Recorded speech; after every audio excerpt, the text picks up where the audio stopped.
पढ़ाने जा रहे थे, ये कविता कहाँ से आ गई? मेरे पीछे कविता लिखी है, इसका संबंध वर्ब के फर्स्ट फॉर्म से बहुत ही ज़्यादा है और आप इस कविता की 4 लाइनें याद रखेंगे। ये बड़ी फेमस पोइट्री है। हमारे आदरणीय डॉक्टर कुमार विश्वास जो भारत के बहुत एकमात्र ऐसे कवि हैं जिनकी जुबान पर सरस्वती बैठी हुई है और वो जो बोलते हैं वो तो बहुत अद्भुत है।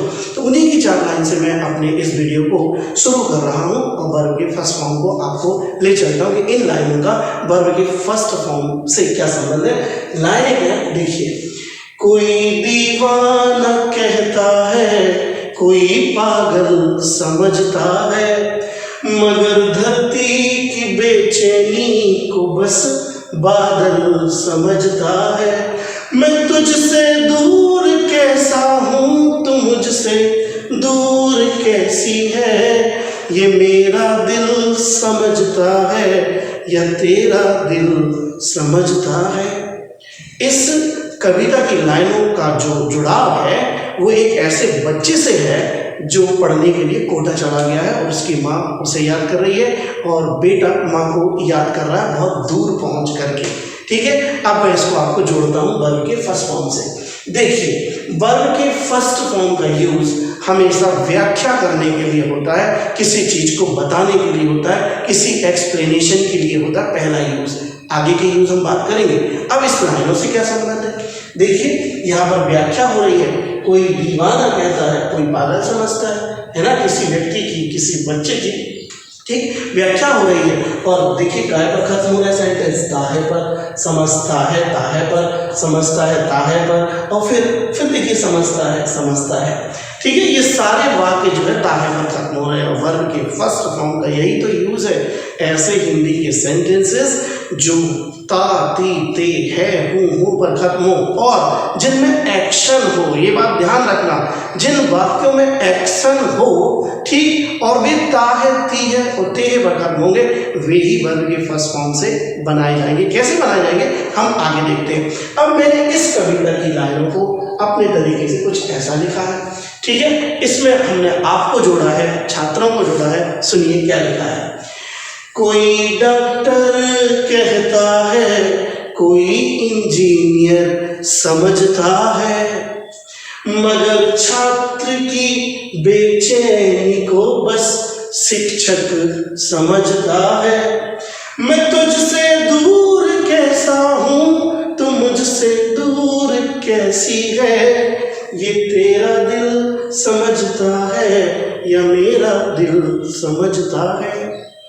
देखिए, छात्र की बेचैनी को शिक्षक समझता है। अब मैं इसकी इंग्लिश करने जा रहा हूँ और यहीं से आपका सीखना अब चालू होता है। देखिए, लिखा है कोई डॉक्टर कहता है। अब इसको आपको इंग्लिश में बोलना है। अब आपको इसको इंग्लिश में बोलना है तो आपको वर्ब के फर्स्ट फॉर्म का प्रयोग करना पड़ेगा इस वाक्य को ट्रांसलेट करने के लिए। और सबसे पहले चाहिए सब्जेक्ट। अगर किसी हिंदी वाक्य का निकालना हो तो उसकी टिप्स मैंने आपको सेकंड वीडियो में, थर्ड वीडियो में बताई थी कि नहीं जोड़ा हो तो आपको सब्जेक्ट जल्दी मिल जाता है। लेकिन जो वाक्यता है, ती है, ते है पर खत्म हो, उनके सब्जेक्ट निकालने के लिए आप कौन पूछा करो और क्या पूछा करो। अगर कौन और क्या के जवाब हमें वाक्य से मिल जाते हैं तो वो वाक्य से हमें सब्जेक्ट निकाल कर दे देते हैं। जैसे कोई डॉक्टर कहता है कौन, कोई मुझे डॉक्टर कहता है, कोई मुझे इंजीनियर कहता है। इसकी अंग्रेजी देखिए, इसकी अंग्रेजी क्या होगी?